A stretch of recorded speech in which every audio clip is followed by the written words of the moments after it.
This is the Whole Hog Baseball Podcast, presented by Massage Envy, the first podcast devoted entirely to Arkansas baseball. Featuring insight from Arkansas baseball color analyst Bubba Carpenter. Here's Matt Jones. Arkansas's opening weekend is in the books. The Razorbacks are 3-1, but they had a little bit of a scare Tuesday night. They beat Grambling 9-7 at Baum-Walker Stadium in a game that the Razorbacks trailed by 5 runs in the 5th inning. And Bubba, you kept thinking this is going to be like the Arkansas Grambling game that we've seen many times before. It's not the first time that Grambling has given Arkansas a scare. But I tell you, when they hit into double plays at the end of the 5th inning and then at the end of the 6th inning, and they're still down by 2-3 runs at that point, I don't know about you, but for me, it was a little bit of, I don't know that they're going to be able to do this. And to their credit, they were able to come in late and get their bats going. Not that the offense was really the problem. They kind of ran themselves out of some innings, I think, there early on. I was interested to see if the pitching was going to be able to hold Grambling in check. And Cody Frank and Brady Tigert did a nice job of that over the final 4 2/3 innings after Grambling came out and really swung the bats well. Hey, you tip your hat to Grambling, Matt. They really did. They actually outplayed us. I mean, they out-hit us 13-9, but they made plays. Their center fielder, he's a baller. Terry Burrell at third. He can go get it in center field. He robbed a few of us of hits last night. But you know what? They just came out and they played good baseball against us. They're excited and I think I read your article. I think it was you that said something about a trap game, or maybe Dave Van Horn said it. And it's tough. And I mentioned on the air last night, we're leaving a major league ballpark, playing 3 top 20 teams. We come back here, on a Tuesday night, even though it's the home opener, it just felt like, it was just different. It's not like we typically open on a Friday night with 10,000 people in the stands. But, Grambling played a good game, a little disappointing in a little bit of the pitching. We left a lot of balls over the middle of the plate. I've got the TrackMan, back in my booth, which I'm really excited about. Hats off to Oliver Grigg for getting that back in my booth. But, so you can see there were a lot of pitches left over the middle of the plate, especially 2 strikes, 0-2 and 1-2 counts, too many good hitting pitches. But tip your hat to Grambling. They did a good job of putting the barrel on the ball. But the flip side of it, it was good to see this Arkansas team find a way to win. We had to battle back from 6-1 deficit, and we came back and won the game. That's what good teams do. Hey, see if you can get Oliver to put TrackMan in front of me at the baseball games. I was a little spoiled in Arlington because they were playing in a major league ballpark. You got to access the major league StatCasts during the game. And so, there was all this. I mean, I've got 3 links here of just incredible data that you can pull from those games against Texas and TCU and Oklahoma State. And I felt a little bit naked almost not having that last night watching the Grambling game. Hey, I'll tell you, Matt, it'll spoil you, but it'll make you mad at the same time. Last night was a big zone. I mean, it was a really big zone. I talk all the time about how a hitter's defined by what he doesn't swing at. Well, there are a lot of pitches off the plate that we didn't swing at. We don't want to swing at those pitches that were called strikes. Now, they were called both ways. I mean, it didn't hurt us necessarily, but it just it does make a little bit of a difference. When that zone gets wide like that, anything can happen. But our guys ought to take advantage of it. Our pitching staff should take advantage of that zone, especially you get a guy like Brady Tigert on the mound, Cody Frank. Well, our whole staff. I mean, they ought to be able to take advantage of the pitcher zone that they had last night. Let's talk about Tigert for a minute, because I don't know that I've been as impressed with any other pitcher over these first 4 games as I've been with him. When he was in Texas, that was electric against the Longhorns. And then he comes back on a few days rest and pitches well against Grambling, which shouldn't be a surprise. We've seen him pitch multiple times in a weekend before, but the arm just looks really fresh right now with him. He's pitched at this point 3 2/3 innings, has not given up a run, hasn't had a whole lot of base runners, and he struck out 7. It looks like the best version of Brady Tigert that we've seen so far. I tell you, he's been incredible. I like the fact that he's mixing in, he's not just a fastball curveball guy that really relies on the curveball. He did a lot last year. Of course, I mean, that's an amazing pitch. The spin rate's down just a little bit from last year, but he's using that slider a lot more. And he's kind of tunneling that fastball off the slider, mixing in the breaking ball still. So he looks good. He's dominant, and boy, he has that swagger out there. You and I saw him pitch that last scrimmage game, and we're like, ooh, he just doesn't look the same. But that's not his role when he's not. I just don't think Brady Tiger, even though he's got the pitches to be a starter, I just don't know if that's his role or not. I think he needs to come in and just air it out for an inning, maybe 2 innings. I mean, that's where he's at his best. And boy, he has looked really just tremendous. And so it's exciting to see that. Somebody sent me a text, said that before he got his last strike to get him out of the jam in the 8th inning against Texas last Friday night, that he mouthed at the hitter, "No chance, bro. No chance." Well, now I don't know. I didn't see that, but it goes back to the swagger that you're talking about. I mean, he is extremely confident in what he's doing. Look, you got to have a little bit of that as a pitcher, especially coming in late in the game. You got to know that you're the freaking man out there on the mound. And then, hey, if that's what it takes. I thought when Brady got that delay called on him, I thought it kind of made him mad, to be honest with you, against UT. And it seemed like it just kind of lit a fire under him. Now, maybe that probably wasn't it. I mean, he's pitching late innings against Texas Longhorns at Globe Life Field. You don't need anything else to get you more fired up than that. But I don't think he liked the delay call he got on him, and I think it kind of pissed him off a little bit. So the delays, that was a big topic in the first weekend. Dave Van Horn said it's ruining the game. David Pierce of Texas said he was not in favor of it. I saw where Jim Schlossnagel tweeted something from a game that was not involving Texas A&M, not happy with these rules. Josh Holliday was asked about it after the game Sunday. He was a little bit more reserved in his comments. I asked Tim Corbin about it Sunday. He said he likes it. So obviously there's some differing opinions on this, but what you can't deny is that it's having a big impact, at least early this year, as the hitters and the pitchers get used to this. What's your take on it and what we saw, especially in the Arkansas TCU game? Because I think I counted 5 times where either a pitcher was assessed a ball or a hitter was assessed a strike, just in that game alone. That was certainly the game where it stood out the most to me. But like you said, it happened in some other games too. Well, it doesn't surprise me that Tim Corbin likes it, because his leadoff hitter is going to steal 75 bags this year. You know what I mean? Well, explain why why it benefits a base runner, because I've heard other coaches talk about that. Well, because especially at Globe Life Field, where you can see the clock, as a base runner, that clock gets down to 3, you start to inch off, creep, go. And the pitcher has to either pick or throw to the plate. Well, I mean, he can't he can step off one time and reset. But after that, he's got to pick or throw to the plate. Well, what's he going to do? Pick 10 times? At some point, he's got to go to the plate. When he goes to the plate, you're going to steal that bag. I mean, it's that little half step extra jump that a guy gets. You saw TCU, they manipulated the clock against us, and okay, so think about a runner at second base.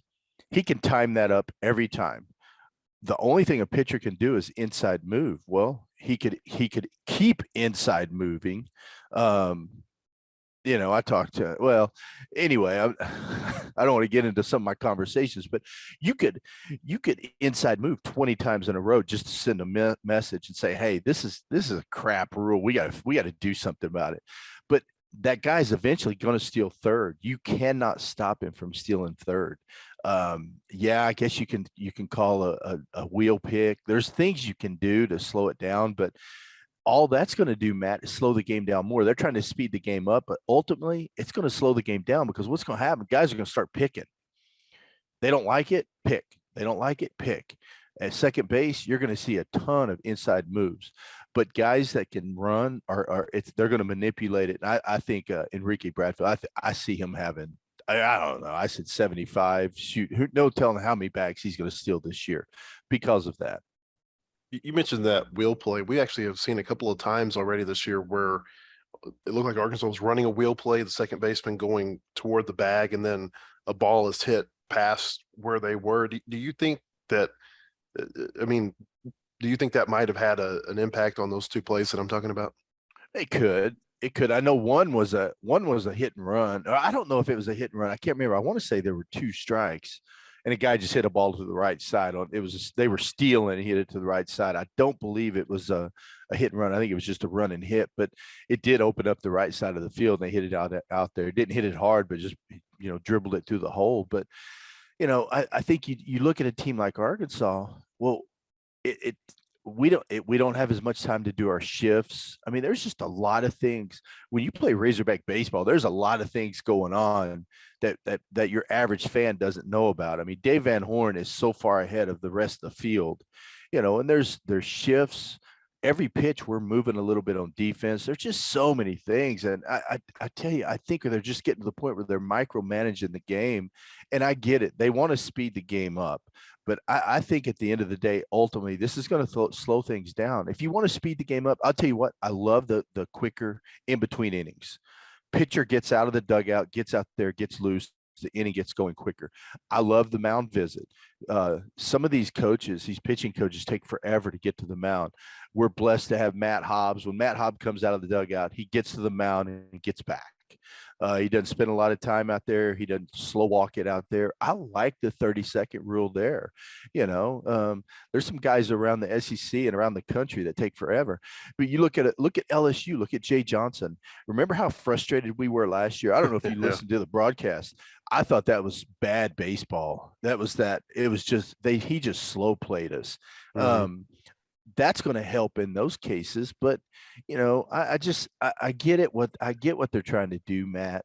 I just think they're going about it. I don't think they put enough thought into this. I think they just here, let's do this. I don't think they gave teams enough time. I don't know when they officially announced it. I have no idea when Dave Van Horn got the official word. Hey, this is going to be the new rules for this year.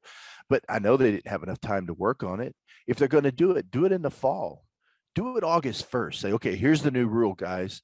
And you got all fall and all spring to work on it. I feel like they didn't do that. And I think it's just another one of those NCAA rules committee rules that go into effect that really, they're just not putting enough thought into it. I don't know who came up with the rule. I just think they need to rethink it, and it's got to be tweaked at some point. I think if enough of your big name coaches and programs complain about it, and even in Major League Baseball, I don't think it's going to work in Major League Baseball either. Now, I guess if it works in MLB, it's going to trickle down, and we're going to have to adapt or die. But I don't think it's going to work, man. I think it's going to be a giant crap show, and it's already appears that it started out that way. Well, I mean, you already got big name coaches that are complaining about it. Van Horn, Pierce, Schlossnagel, those are, big names in sports. So it will be interesting if it'll change. One thing we can guarantee is that it's not going to change this year. So you got to live with it for this season at least. But I know you wanted to make a comment before we talk about the weekend games about the base running against Grambling State. There were some there were some moments on the bases last night that seemed to really frustrate Arkansas's coaches. I think so. I think Dave was a little frustrated. You look at like that first inning, we get the first 2 guys on base, and then Brady Slavin hits a ball to left field, kind of a soft liner. Left fielder came in and made a great play, but Stovall gets doubled off. You can't let that happen right there. He was aggressive on the bases. You saw it again later in the game. Tavian Josenberger doubled off at second. Line drive. I really think he thought the ball Stovall hit. He was hit harder. He only hit it 74 miles an hour. Had a little bit of top spin on it. Second baseman jumped up and caught it. He gets doubled off at second. That can't happen. You got Jared Wegner coming up behind you, who's leading the team in RBIs. You gotta let Jared hit there. Jason Jones gets jammed on a 1-1 fastball that's probably 78 miles an hour. Gets jammed, dribbles it up the middle. It's a easy double play for a shortstop.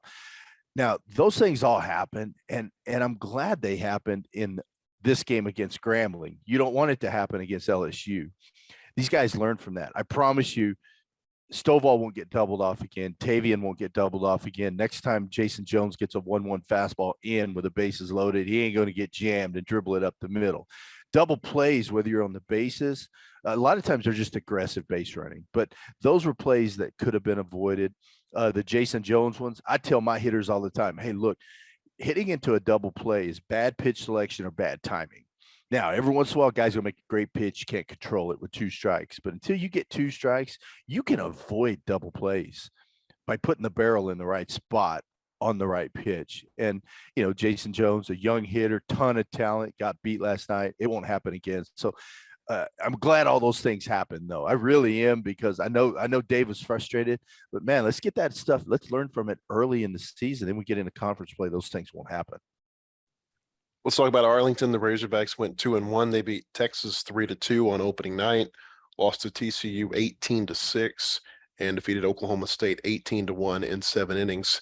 On the OSU game, Bubba, I was really impressed with the way that Arkansas bounced back and played that day, because they got to hand it to them the night before against TCU, and lost by 12 runs, and there wasn't a whole lot of time to maybe process that game and get it out of their system before they got back on the field. And I guess maybe sometimes that helps players, sometimes it hurts. It just kind of depends on the situation. But boy, they looked really good against Oklahoma State. Came out and hit them in the mouth early and really never let up. And they talked about there being a run rule before the game, and I remember thinking, oh, there's no way that this game's going to end in a run rule. And lo and behold, Oklahoma State just didn't look like they were up for the challenge at all. No, they didn't. And hey, hats off to the Razorback team. I mean, they came out, like you said, a lot of times after a game like that, TCU, that was tough. That was tough to sit through. I know the staff was frustrated, the players were frustrated, the pitchers were frustrated. Says a lot about the toughness of this team. And I think that goes back to Dave Van Horn and the staff. It's just telling these guys, hey, let's go home, flush this game out, get some sleep. Sun's going to come up in the morning. Let's come back out and start all over. You almost have to approach every game. And it's kind of, I don't know, a lot of people say this, but for me, I try to approach every game like opening day. You flush the game before, it's opening day. Let's play this game. Forget about what happened yesterday. And if you can do that, baseball is a lot easier game to play. And I think that's what this team did. And I tell you what, I think, there was some talk of who's your daddy. I think it's official. We own Oklahoma State right now. I don't think they like playing us. We beat them in every aspect of the game. Now, granted, when we got to a certain point in the game, they did what we did against TCU. They brought in some young pitchers. I think the pitch clock, going back to that, I don't want to beat it to death, but the pitch clock really affected the Oklahoma State pitchers because they use the wristband. So they're getting a sign, they're looking at the wristband, they're getting up, they're engaging the batter, and then boom, they look up and it's 2 seconds on the clock and they got to throw a pitch. And I really think they rushed. They left some balls over the middle of the plate. And we hammered them. They either walked us or left some balls over the middle of the plate. I think it affected them. I think the Arkansas pitchers, on the other hand, did a great job of adapting from the night before. Hunter Holland was spectacular on the mound. I'm sure we'll talk about him in a little bit, but man, he was great. It was huge for him to come out and kind of set the tempo and quieten down those OSU bats early on. Arkansas scored 13 two-out runs against Oklahoma State. I can't remember a lot of times when Arkansas has had that type of two-out success against an opponent that's as quality as Oklahoma State is. 5 of them came from Jared Wegner. He had the bases clearing triple in the second inning, had the 2-run home run to left field in the third inning. And, you look on social media during the game and people, where did Jared Wegner come from? Who is this guy? Well, you and I have seen it for the last several weeks in the scrimmages. I don't know that what he did surprised me at all, but it is a good indication that this is a player who plays the game just like he practices. And I think if you've ever spent very much time around Jared, that shouldn't surprise you at all. What a weekend he had, SEC Player of the Week in his first weekend as a Razorback. Oh, it's impressive. And I really like him in that 3-hole. 5-hole was okay, but when Dave moved him up to that 3-hole, I love him hitting in between Stovall and Slavens. You got that big righty in between 2 lefties. You got to pitch to him because people are scared of Slavens. Slavens got a little bit of swing and miss in his swing, but I tell you what, he's going to hit 15 or 16 home runs every year. He's going to hit a bunch of doubles. He's going to drive in a bunch of runs. So pitchers don't like pitching to Brady Slavens. Therefore, I think Jared Wagner's going to get a lot of pitches to hit. And the thing about Jared that's so impressive is how he takes pitches. I actually texted him after the game, and I asked him, I said, hey, the way you took some of those sliders, it looked like you were sitting on them. And I just wanted to know if that's your approach, if he was sitting on off-speed pitches in certain situations. And, he's a guy that just pretty much goes up there. He's a pure hitter. He hits off the fastball, reacts to the off-speed. He says he trusts his eyes, and that's what good hitters do. They trust their eyes. You don't trust your brain. You got to turn that brain off and just trust your eyes, trust your training. And that's what he does. And boy, he seems early on to just have a knack for getting that run in from third base, and that's huge. Wagner right now already has 10 RBI through 4 games. His OPS during the Grambling game actually fell from 2,000 to a little over 1,700. Slacker. But I mean, he's batting 500 right now. I just don't think you could ask for much of a better debut than what Jared Wagner had. Against TCU, they lose that game 18-6. And you mentioned this. They bring in a lot of young arms, especially late in that game. Didn't get a good start from Will McIntyre. We saw this again against Grambling, and we're going to talk more about pitchers here in a minute.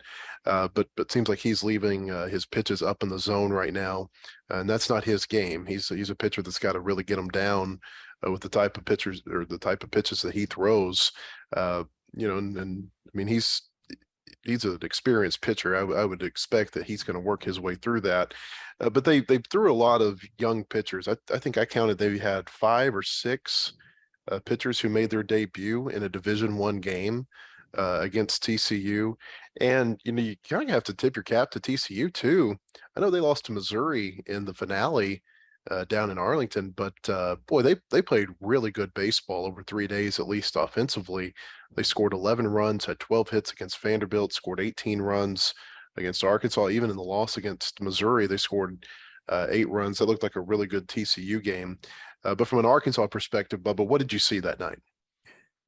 Well, I think first of all, I think even Will McIntyre was affected by the base runners, the way they're shuffle. You notice they've got that lead where it's a short lead. I actually work on it with some of our guys. Some of my players are really good at it. Some of them aren't. But you get a short lead, you kind of shuffle, you're anticipating a pitcher going to the plate. So a pitcher's either a one-look guy or a two-look guy. And a one-look guy has a routine he falls into.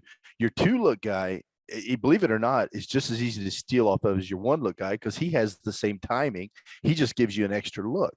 And so they did a really good job of timing them up, but they use that. I hate to keep going back to it, but they really use that clock to their advantage.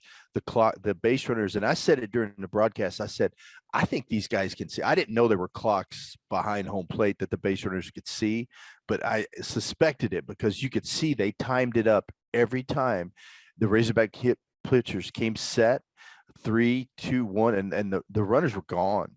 And I think it affected him. I think it affected Will a little bit. It sped him up. He left a lot of balls up in the zone. I don't think it affected Zach Morris as much. He's a lefty.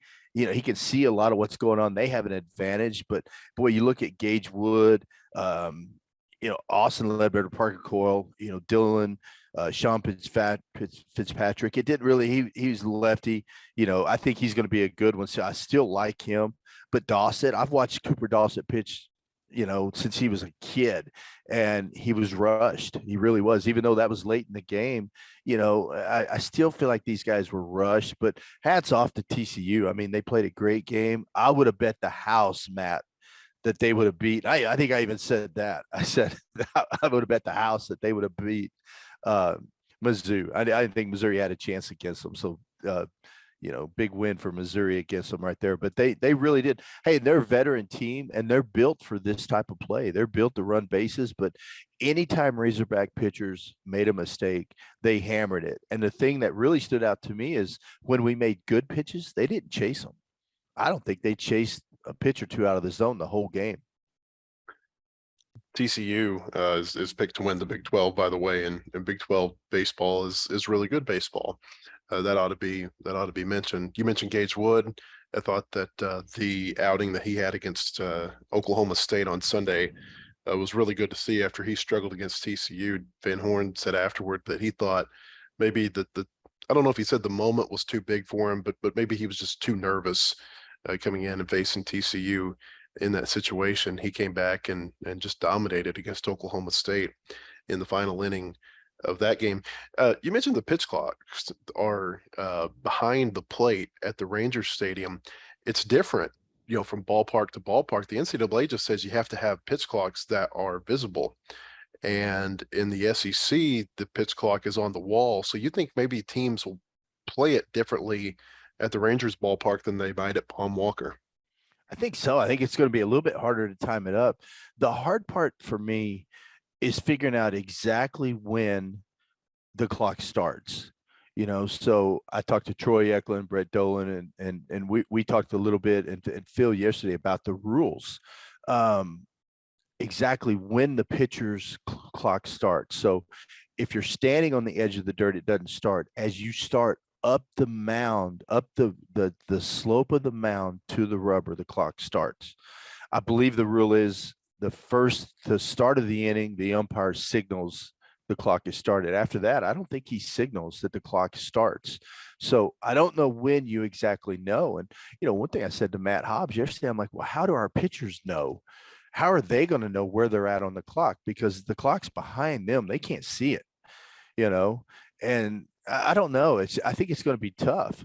And I don't know how many ballparks are going to have the clock in front. I know Baum Walker does not have a clock in front. Now, maybe next year we will. Maybe, I don't know if that's something you can add in the middle of the season. I don't know how that works, but I think it's going to be a little bit tougher for pitchers. I think it's easier when you can see the clock. It might get in your head, but as a pitcher, I'd want to know exactly where I'm at. But, last night it did really come into play. Our guys got on the mound last night and threw the ball. I don't think it really affected them at all, or Grambling, to be honest with you. So I don't know, Matt. It's tough where that clock's going to be in other ballparks. Arkansas beat Texas 3-2 in the season opener. I thought the key to that game, Bubba, was how many pitches Arkansas made Lucas Gordon throw in the second, third, and fourth innings. They really drove his pitch count up in those innings, and he ended up only going 5 innings and being pulled after about 85 pitches. Pitch efficiency was something that I was looking at, quite a bit there during that game. I think Gordon had thrown 73 pitches through 4 innings, and at that point, Hagen Smith had only thrown 45. Now, Hagen got into a jam in the 5th when he walked the first 2 batters, and that ended up driving up his pitch count, and he had to leave after 5 innings. That's as far as both pitchers went. But it wasn't just with Gordon. I thought we saw that with Arkansas against all of the starting pitchers in particular down in Arlington. They did a really nice job of driving up their pitch counts and really making them work for their outs. Yo, I agree. I tell you, the thing that I really like about it, Lucas Gordon, he's tough. I mean, he's a good pitcher. He's got a really quick arm. Guys with that quick arm, it's hard to pick up the ball. So our guys, even though a few players didn't get hits, they fouled off a ton of pitches. There were several guys that fouled off multiple 2-strike pitches, made him work. And I thought that was a big key, is getting him out of there. But then if you look what we did to Cam Wood. Cam Wood, he went an inning and 2/3, 48 pitches, and then against Oklahoma State, Baden Root, an inning and a 2/3, 43 pitches, 4 hits, 5 runs. If we can do that, if we can grind out at bats early in the game and get to that other team's bullpen, I tell you what, we're going to be a team that's a scary team, and I think our offense has that capability. I think there's fewer chase pitches. We don't see guys swinging as many pitches out of the zone, even though it's early in the year and pitching's typically ahead of the hitters. I thought our guys did a really good job. And so I was really impressed with that. And that TCU game, hey, that's baseball. Shoot, you look a couple years ago. Remember, we got beat by Alabama, first SEC game at home. I don't even remember what the score was. I'm sure you know. 1. Yeah. So I try to flush those games, and then look what happened. We went on to win. End up in Omaha. So you don't put a whole lot of stock in that. I think it's good though. These games are good learning experiences. Even those freshmen that got in to go pitch against TCU. look, I know they all want the ball again because they know they're better than that. And that's a tough environment. I tell you, I can't imagine. I talked to Nate Thompson yesterday about it. I said, man, can you imagine your first collegiate game being in Globe Life Field in a major league ballpark like that? I said, it's overwhelming for a young kid. And I was really glad they gave the ball back to Gage Wood on Sunday, and he dominated. He struck out the side against Oklahoma State. That's the Gage Wood that we're going to see. And when he came out of the game against TCU, I said, hey, this kid's going to get a whole lot of outs for us this year. That's nothing. Don't worry about these 10 pitches. Forget about them because this kid's going to be the real deal. The crowds were incredible in Arlington. I mean, it was the smallest attendance for an Arkansas game there was announced at 15,700. And for the TCU game, it was announced at over 20,000. I thought there would be more people there for the Texas game. I was a little disappointed in the number of UT fans that showed up. I mean, they were outnumbered probably 3 or 4 to 1 by the Arkansas fans in the ballpark. The number of people that came and supported the Razorbacks was really incredible. I mean, even the TCU game, when there's over 20,000 people there, you're playing 20 miles from TCU's campus. And granted, TCU's a small alumni and fan base relative to most of the others in Texas. But I mean, it was easily 2 to 1, maybe 3 to 1, red to purple in a 20,000 seat, attendance that night. And if you get the chance to go to one of these early season events at the Rangers ballpark, do yourself a favor and go to them. It's a great atmosphere, Bubba. It's like, I think you mentioned the other day, Christian Franklin once called it like the College World Series in February. It's like a bowl game. I think maybe it's kind of with as many Arkansas people that have gone down there now, it reminds me a little bit of the old Southwest Conference basketball tournaments at Reunion Arena, when the 16,500 seat arena might have 15,000 people from Arkansas in it. It was that type of feel in the ballpark. It was great. And, we say all the time, best baseball fans in college baseball are Razorback fans. And boy, they really showed out this weekend. When we go to Omaha, we just dominate. We take over the city of Omaha. But, we're not just good fans. We understand the game, Matt, and most of the fans do. And I think that's really cool. You know what? There were a few moments that stood out to me. I really love the fact when Dylan Leach came up, against Vandy in the last inning, bottom of the ninth. It was against Texas. Against Texas. Yeah. Hog fans they're calling the Hogs for him, and he comes up with a huge base hit, and then you see Razorback players hugging Dylan down on the field. Dylan's the guy that transfer out of the program. A lot of these guys would be like, he's out of here, let him go. But, they're hugging him. And that's just a brotherhood that you have, once a Razorback, always a Razorback. I thought that was really cool. And another thing, believe it or not, you're going to be shocked to hear me say this, but even when Rock Riggio dove for a ball at second base and, made a tremendous play, hurt his shoulder, trainer had to come out on the field. When the trainer walked off the field, our fans even cheered, I mean, we hate Rock Riggio. Our fans hate Rock Riggio. He showed us up. He showed our players up. He showed everybody up last year, and he tried to do it again the beginning of the game. But we appreciate good players, and we cheered for him, the fact that he was okay. And I think that says a lot about our fans. Now, we were booing him the next time he came up to the plate, but, we cheered for him once we saw he was okay. And that says a lot about our fans. There's a lot of crossover between the two fan bases. I hear a lot of people compare Arkansas fans to Cardinal fans in the major leagues, and maybe that shouldn't be too much of a surprise.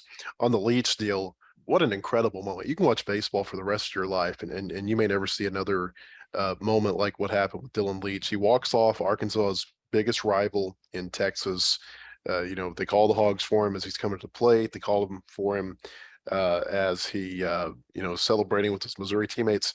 And then what was really cool about that is in that interaction with the coaches and with the players, they had brought his College World Series ring with them to give to him at some point when they saw him in Arlington.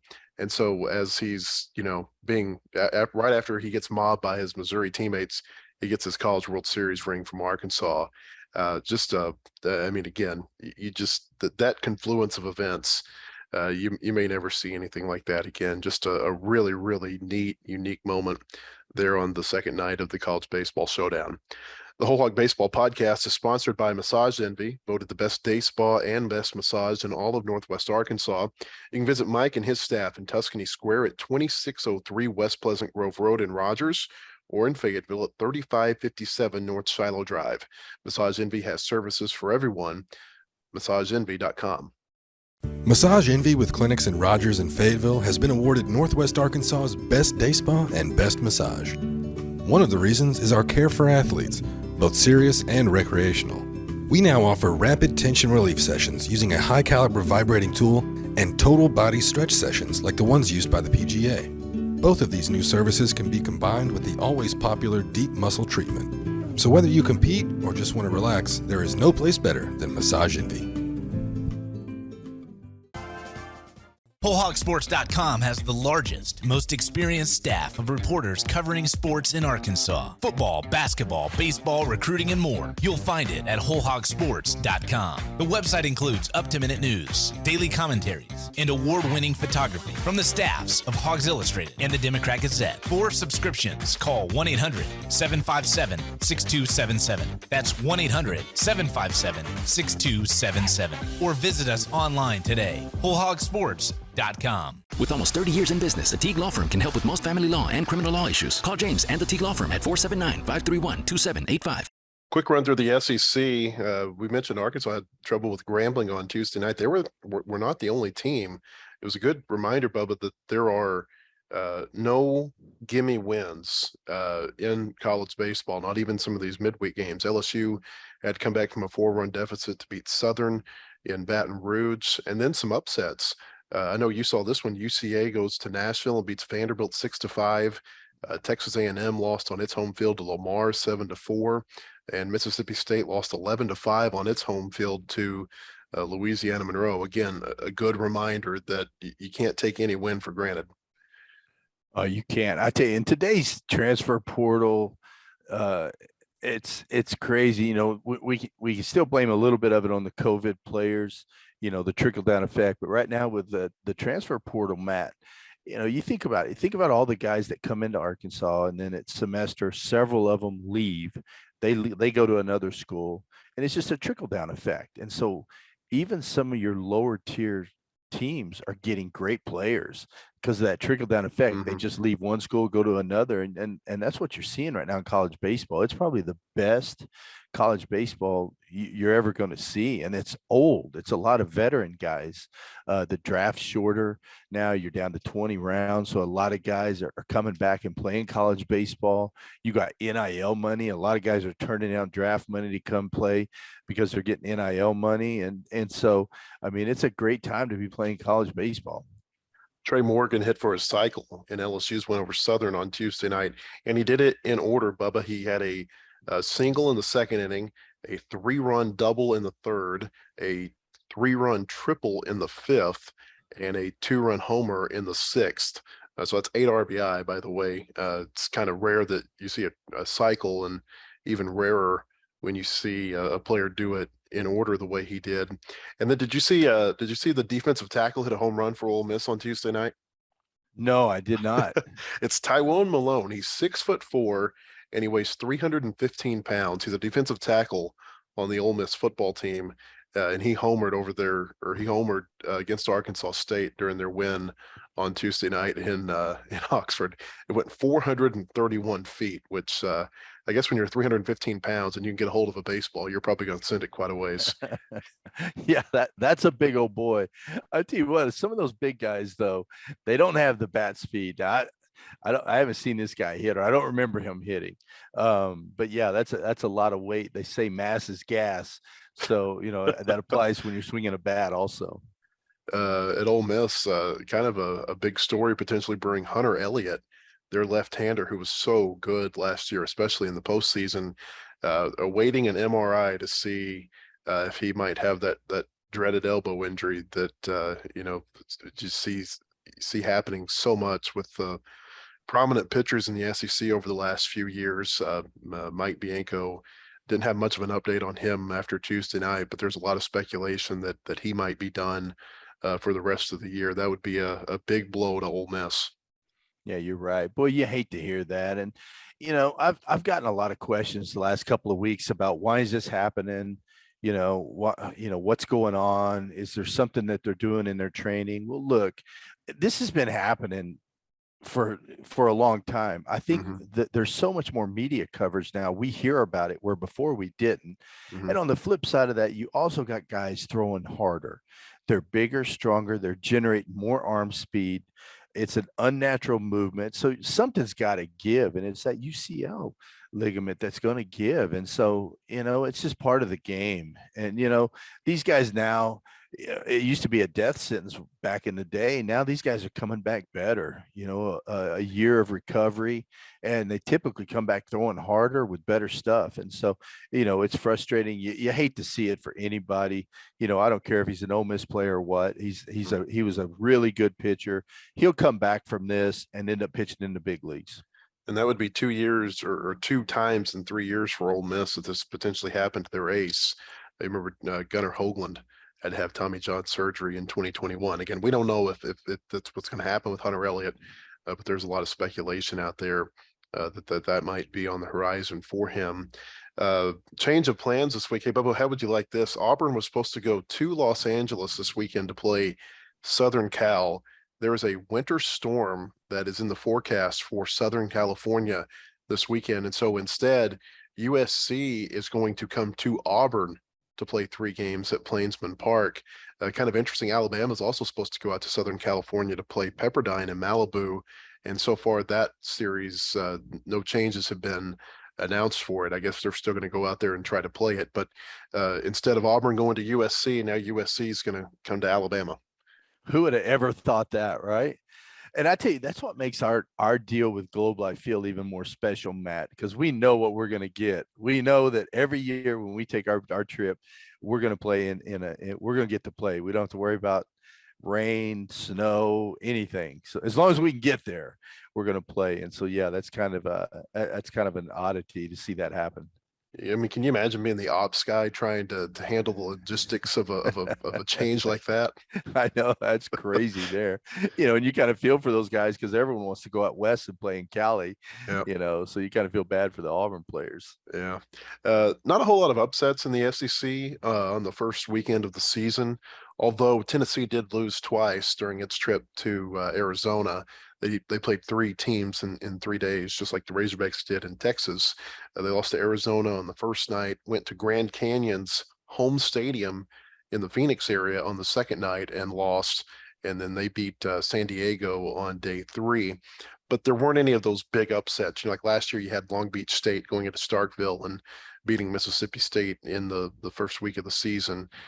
There weren't any of those in terms of winning the series. There were some upsets. For instance, Mississippi State lost to VMI, the Virginia Military Institute, but they lost a game where they were leading 10-1. They lost 14-13, and VMI won that game with only 7 hits. Mississippi State walked them 12 times. There were 3 errors. VMI also scored on a wild pitch, and they stole home in an inning. That's a bad night right there. That's some of the stuff that seemed to plague Mississippi State last season. And, people were wondering why is a team that's 2 years removed from a national championship picked to finish last in the SEC West. I don't know that things have improved a whole lot there year over year. Yeah, I don't know what's going on there to be that just up and down. I get it. It's a tough game, but I mean, look at Dave Van Horn. I mean, we're just steady Eddie, even keel. You know what you're going to get out of this Razorback team every year in and year out. They're just going to reload. But yeah, to see, I don't know if that's bad coaching or just bad luck. Who knows? But yeah, it's crazy to see kind of the ups and downs that they've had. We mentioned Tennessee. One of the big stories of the first weekend is that Maui Ahuna, their shortstop, who's probably going to be a first-round draft pick this year, transfer from Kansas, has not been cleared to play at Tennessee yet. And so that's going to be interesting to see if he gets cleared. Though, this. I mean, it's a great lineup they have at Tennessee. They've got a great pitching staff, but you take a player of that caliber out of the lineup, and it really changes things. Oh, without a doubt, especially you take a shortstop out of there. I mean, look at, picture our team last year, take Jalen Battles out of our lineup and, all the plays he made. We don't end up where we ended up last year, I don't think. So that's a huge hit to them if they don't get that figured out and get him in a lineup. I don't even know what the issue is.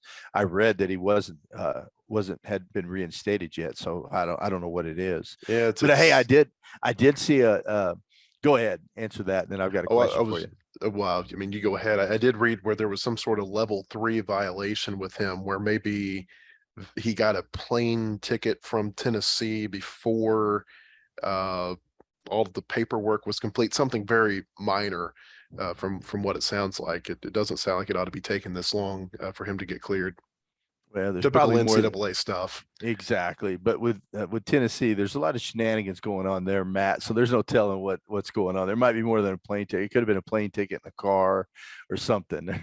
Who knows? But Troy Eklund read me a rule yesterday, and they talked about the celebrations, and they've changed some of the on-field stuff. So you can't they can't bring their fur coat out to the home plate now. That's right. Yep. All that stuff has to be in the dugout now, which, hey, one rule I finally agree with that the NCAA Rules Committee put in that I really like. I would assume that was part of the NCAA Rules Committee, but the celebrations have to be in the dugout. I think that's a good thing.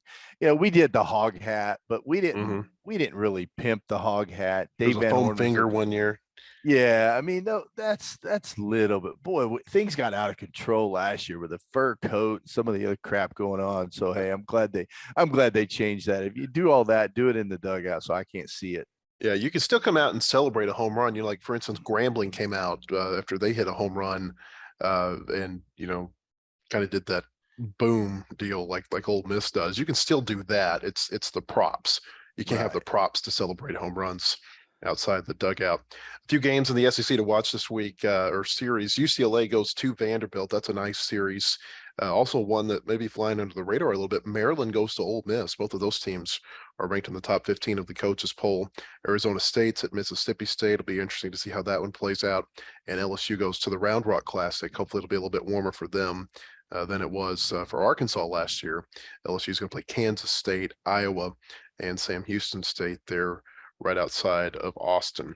The Whole Hog Baseball Podcast is brought to you in part by the Teague Law Firm. James Teague has joined his father, Robert, at Teague Law Firm, which has been around nearly 30 years and was voted best in Northwest Arkansas in 2019 and 2021. James can help you with most family law matters, including divorce, custody, and child support. He can also help with criminal law, including felony and misdemeanor offenses. If you have an estate need, James at Teague Law Firm can fill your need there too. Teague Law Firm is a full-service law firm where you will talk to actual lawyers. They'll call you back and they'll give you their direct cell.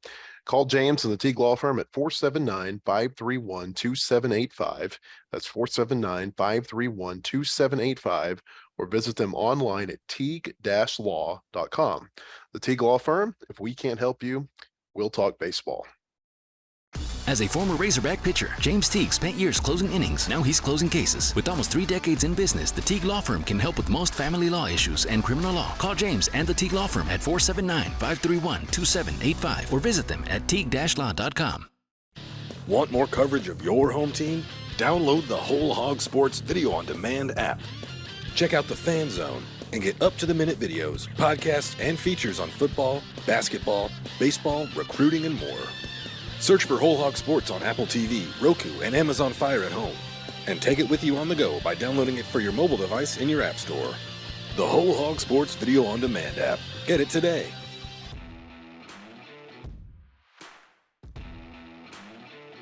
Bubba, after the Grambling game on Tuesday, Dave Van Horn said that there might be a tweak coming to the weekend rotation. The fact that Will McIntyre threw during that Grambling game, probably the fact that he struggled some in the 2 short outings that he's had to this point in the season. It sounds like they're going to go Hagen Smith on Friday. They're going to go Hunter Holland on Sunday, and they may TBA it on Saturday this weekend against Eastern Illinois. What have you seen from Will McIntyre, and if he can't go, who do you think some of the pitchers are that might step in and fill that role? Well, the thing I've seen from him, Matt, is we touched on it earlier. He's leaving a lot of pitches up. So Will McIntyre's a guy, he's not a high velo guy. He can run it up a little bit when he needs to, but his outs are down in the zone. He's better when he starts that ball over the plate, sinks it, cuts it, keeps it below the knees. He's just left a lot of pitches up in the zone. And, it's when you do that against college hitters, they're going to hit the ball hard. That's really the main thing I've seen. I mean, he's throwing strikes. He's not giving up a lot of walks. He's just getting hit hard. And it's just a matter of him getting back and finding that, getting that feel again and get that ball back down in the zone. And I think he's going to be all right. He showed what he can do last year. I hope he gets back because, you think about it, you talk about guys that could replace him. I mean, Cody Adcock could be a guy that could jump in that starting role, but I love Cody Adcock where he's at right now, kind of the back end of that pen. In my opinion, we kind of have a little bit of a right-handed three-headed monster at the end of the pen. I love Cody Frank, Cody Adcock, and Brady Tigert at the end of the bullpen. So if Will McIntyre can't get it done, it looks like to me you're going to have to take a guy like possibly Cody Adcock. Zach Morris could take that role on. He's looked okay. He had a rough night last night, left some pitches over the plate last night, but Zach's a guy that could start, but then you're throwing three lefties. And I don't think you want to do that. So, what do you think on that, Matt? I'm not sure. I mean, this is where you miss Jackson Wiggins, because if Wiggins was healthy, this is where he fits into the rotation. I do agree with you. I don't know you want to put all your left-handers up at the start of a game because you want to have some of those at the back end of games. I kind of think Adcock might be the most logical one there, just because he does have starting experience, quite a bit of it. Started at Ole Miss a couple of years ago, of course, started in junior college last year. That would probably be the one, but you may see Arkansas approach this, Bubba, like Oklahoma State approached their Sunday game. I don't know that was a starter necessarily so much as it was an opener. Yeah, you're right. And that might be something. And as good as you look at Hagen Smith, if Hagen Smith can go out on Friday night and dominate like he did against the Longhorns on Friday night, and get a lot of outs, not get his pitch count up, and go deep into the game on Friday, then that saves that bullpen, and we can do a true bullpen, do an opener on Saturday. And then we know we got Hunter Holland coming back on Sunday. And, that might be a really good recipe right there, because there's a lot of good arms that can come in and get an out or two or go an inning or two. So that might be an option just to throw in. And the thing this bullpen can do, I love the way they've constructed this staff. They can give you a lot of different looks out of that bullpen. So that might be something that works for the Razorbacks. It's been a while since we've done that, had that opener and had to go. We typically have three good starters we can count on. But if Will can't get it done, then we'll see. And I wouldn't be surprised if Dave tried it this weekend. Mm-hmm. Mentioned Hagen Smith, by the way. His top pitch velocity against Texas the other night, according to this wonderful Major League Baseball data that I have here in front of me, 97.8 miles an hour. I can't remember Hagen Smith throwing like that last year. No, I can't either. Now, that was just the first inning. His velo dropped a little bit after that, but you're right. And they say if that thing said 97.8, it's right. It's not like the Baum-Walker scoreboard, which fluctuates a little bit. What that says, that's what it was. And boy, he just looked so good, man. It was awesome watching him pitch. And I'll say what I liked the most is when he got in a jam in the fifth inning, walked the first two batters. I don't think it was a very smart move, but I'm not David Pierce. I would not have bunted right there with two freshmen coming up that have already struck out to face Hagen Smith. But boy, when they bunted the runners, they had runners second and third, one out. He found a way to get out of that jam. He reached back. I say all the time he bowed his neck, but he just flipped that switch on right there. Really showed his maturity and his toughness. Got two big strikeouts to get out of that inning, and that showed me a lot, because early in the game there weren't a lot of high stress pitches. I mean, he just pretty much cruised. But that situations that's when you really see what's inside a guy. And boy, he stepped up. Kendall Diggs had the big hit in that game that broke the scoreless tie in the seventh inning, and there was a loud ovation when he got that. That was one of those moments you could kind of feel coming, though. I think Arkansas had gotten the first two or three runners on base in that inning, and you felt like unless they just really mess things up, they were going to get some runs there. You didn't know what was going to happen with Hagen Smith after he walked those first two batters in the fifth. And I thought when he got that strikeout to end the fifth inning, that was the loudest pop I heard in the stadium all night. Yeah. Yeah, it got loud. It was awesome. It was a pretty neat moment there. Hunter Holland, he admitted after the game that he didn't have his best stuff against Oklahoma State. He said, but when you've got 10 runs in the third inning, it's pretty easy just to throw the ball over the plate. And he ends up giving them 4 good innings. I think that he would have liked to have seen himself maybe get into the fifth. Maybe give him a 5 inning start there. But all things considered, it was a pretty nice start for him against Oklahoma State. Well, here's what's exciting. If you look at it, Matt, we got 2 lefties in our rotation that's going to pitch in the major leagues and probably pitch for a long time in the major leagues.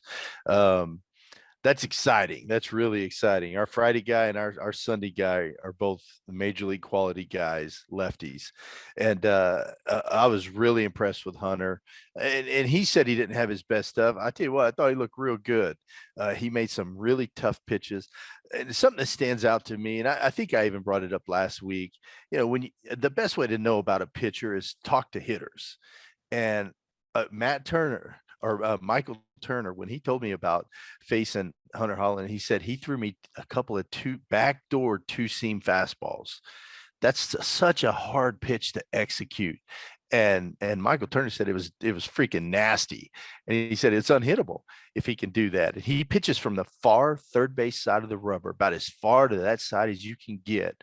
And you can tell that he uses that angle to help his pitch shaping into the zone. And so he's a good one, man. I'm super excited about him. To have him on a Sunday is huge for us. But boy, it really hurts. Can you imagine if we still had Jackson Wiggins in there? That talk about a tough rotation, but it's baseball. We can't dwell on it. We just got to move forward. But I'm really excited about what we've got right now in those 2 starters. One of the big stories of the opening weekend was that Caleb Cali really struggled in that 3-hole hitting for Arkansas. He went 0 for 8, had 7 strikeouts before he was lifted in the 7th inning of the TCU game. Jason Jones was brought in as a pinch hitter, and then obviously a defensive replacement at third base. And Jason had a pretty nice 1-game plus there in Arlington. Had some hits against Oklahoma State, had the home run late against TCU, 2 outs in the 9th inning after that game was already well in hand. We didn't see from Cali a whole lot of swing and miss in the fall or in the preseason. He did have 1 scrimmage, though, just before the start of the year, where maybe it was you could see a little bit of this coming. He did have 4 strikeouts in that scrimmage, but otherwise he's been a hitter who they've really commended for his ability not to chase pitches outside of the strike zone. What do you think was going on with him down in Texas? Well, I think first of all, his first couple of at bats, I think Lucas Gort made some good pitches on him. I think they saw something in the video, where he's kind of flying off the ball a little bit. He likes to pull the ball. They stayed away with him, and he made some really good pitches. So he struck out a couple of at bats, and then I think it turns into a mental thing. And you think about it, these guys. He's a veteran guy, but he's a college kid. There's a lot of pressure on you. Come into University of Arkansas, you're playing at Globe Life Field. You're in the 3-hole. I think there's a lot of pressure there. And I think after those first few at bats, I think he tensed up a little bit. And when you do that, boy, the eyes tense up. When the eyes tense up, the body tenses up, then the game speeds up on you. And boy, it looked like it just sped up. And boy, they wore him out on that outside part of the plate. And then they'd elevate a fastball and he would chase it. But that's baseball. I don't think Caleb Cali, I don't think he's done. I think he's going to get a lot of chances to play. I think he's still going to be a force in the middle of that lineup. We know he can hit. And one thing I was gonna tell you a stat. A guy struggling baseball. There was a time Derek Jeter went over 32. I don't know if you remember that. It's been a while. It was back in the 2004 season, and there was a lot of talk about it back then. The fans were on him. There was all kinds of stuff, and so you talk about remedies. Well, what do you do when you're in a slump? You got to first of all find your happy place. You can imitate your favorite major league hitter. It's too early for him to find a slump buster. Baseball players out there know what I'm referring to. A slump buster can be whatever you want, but yeah, we won't even delve into that. But most importantly, the best advice I ever got, Matt, was to take at bats 10 at bats at a time. All right. So you're 0 for 8 right now with 7 Ks. If I was Caleb Cali, I'd start over right now. 0 for 0. Season starts his next game. And you go 10 at bats at a time, and then you forget about those 7. But I'll tell you a funny thing, and you've probably heard this story about the golden thong. And I don't know if it's time for Caleb Cali to have a golden thong. I hope no one in the Razorback clubhouse has a golden thong, but there was Jason Giambi back in the day had a golden thong hanging from his locker. And Jeter used to always talk about it. He was like, dude, you ever wear that? Yeah. If I struggle, I wear it. And so Giambi kept trying to get Derek Jeter to wear the thong, and he wouldn't do it. And finally, after going over 32, Jeter put it on. He said he was clear that he put it on over his sliding shorts. First at bat, he hits a home run. And so that's kind of the story of the golden thong. So I don't know. I might share that story with Caleb Cali next time I see him. I don't know if he may not want to hear that story, but there's just so many things. And that just goes to show you it's mental.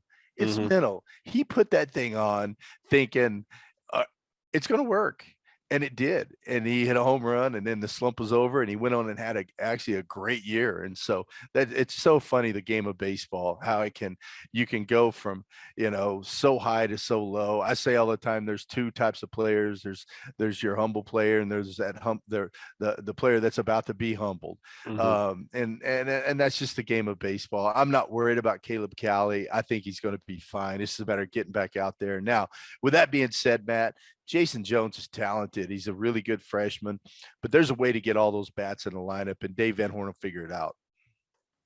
Yeah, Van Horn said that he's going to make Jason Jones play him, or he's going to make Jason Jones, force him to play him. And we'll see if Jason Jones can run with this opportunity. Obviously had a pretty good outing down in Arlington, like we said, in the time that he was able to get into the lineup. But it was inevitable that we were going to hear this kind of talk. I've already heard it. Jalen Battles would have made that play. Robert Moore would have made that play. Defense in Arlington, what were your thoughts? There was one error, but Dave Van Horn mentioned that there were a couple of double play balls that weren't executed well enough early in that TCU game that he thought probably cost them about 5 runs. Okay, well, I don't like excuses, Matt, and I agree. There were a couple of balls. There was one. John Bolton had one. Had he made that play, it ends the inning. 5 runs scored after that.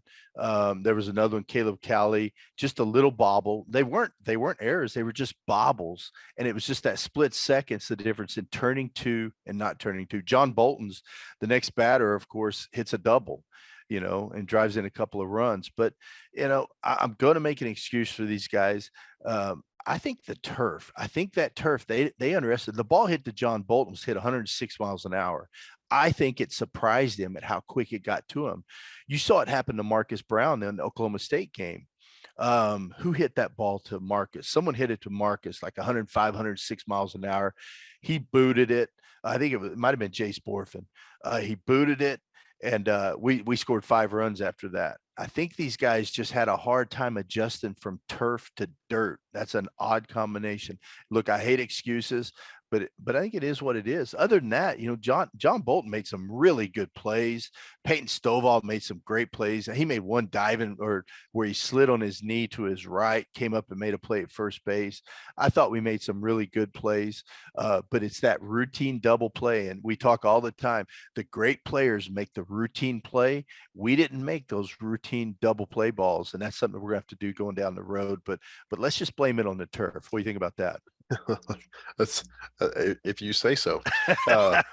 Arkansas plays Eastern Illinois this weekend, 2:00 on Friday, noon on Saturday, 1:00 on Sunday. Those are the 3 games that'll be played before we have our next podcast. They'll play Illinois State next Wednesday at Baum-Walker Stadium Wednesday afternoon. Steve Holm, the Illinois State coach, always seems like he brings some tough teams into Fayetteville. I bring all this up to say this, Bubba. Dave Van Horn, if he beats EIU on or any of the games, it'll be his 800th victory at Arkansas. But a lot of people know about that. Here's a number that a lot of people may not know about. If he wins all 3 games this weekend, he will pass Gary Adams, the longtime UCLA coach, in career victories, and he will tie Wayne Graham, the great Rice coach, And Dave is moving really close. He's not too far away either from Tony Robichaux and Andy Lopez. And he's 7 wins behind Lopez. When he passes Lopez, inevitably, he's going to move into the top 30 winningest coaches all time in NCAA baseball.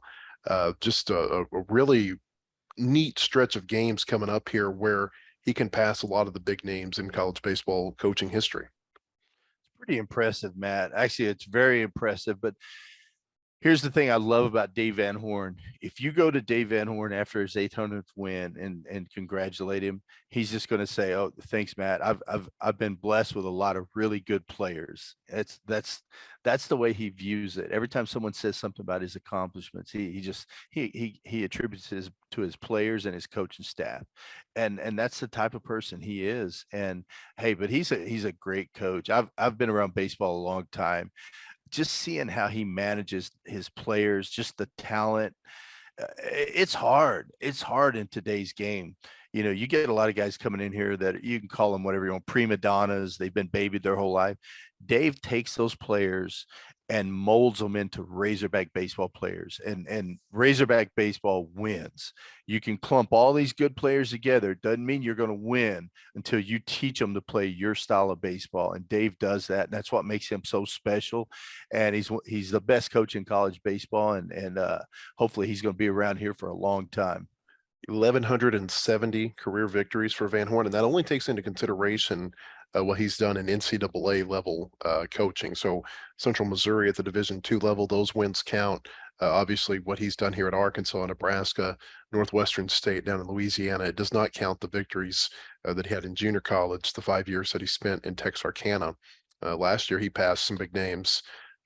Ray Tanner, Mike Gillespie were a couple of the ones he passed, and the last coach, who actually ranks behind Dave Van Horn right now. Bubba, any guesses? Who you got? Norm DeBryan. Yeah, he passed Norm DeBryan on the career wins list last year during the postseason. So Dave Van Horn, again, he's 7 wins away from being in the top 30 winningest coaches all time in NCAA history. Like I said, just a neat stretch of games coming up from that perspective. Again, Arkansas EIU this weekend at Baum Walker Stadium. Hope you'll come to wholehogsports.com to read all of our coverage from the games. You can also hear Bubba with Phil Elson the first 2 games, right, Bubba, this weekend against EIU, and then you're going to have a fill-in on day 3? Yes, sir. We got Phil Friday and Saturday, and then we got Nick Batters on Sunday. And Nick actually got the AAA job with the Royals this year. Okay. So, and Nick's he's already texted me. He's excited to be back here in Fayetteville. He loves Fayetteville, loves the Razorbacks. So we'll have a lot of fun on Sunday. So he'll come down from Omaha, get out of that cold weather, for this weekend. Hopefully he doesn't bring it with him to Baum Walker Stadium. Again, hope you'll join us at wholehogsports.com this weekend and next week on the Whole Hog Baseball Podcast. For Bubba Carpenter, I'm Matt Jones. We appreciate you joining us. Have a great week, everyone. The proceeding has been a production of wholehogsports.com. Look for our latest podcasts on Apple, Spotify, or your favorite podcast store. And visit us anytime at wholehogsports.com for the latest news and commentary.